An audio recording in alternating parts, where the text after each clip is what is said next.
Hello everyone and welcome to Vlinko's channel.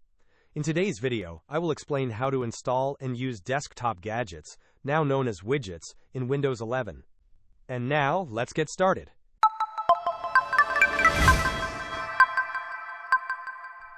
Windows 11 has updated the desktop gadgets feature, rebranding them as widgets. To access and utilize these, begin by right-clicking on your Start button. From the menu that appears, select the option for taskbar.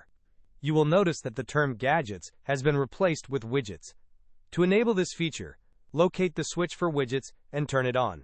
Once activated, the Widgets app will display in a pane on the right side of your screen. From this pane, you can add new widgets by clicking on an option like Discover New Widgets. This process allows you to add and customize various widgets to your Windows 11 desktop. You can open the Widgets panel from the designated icon, usually found in the bottom left corner of your screen.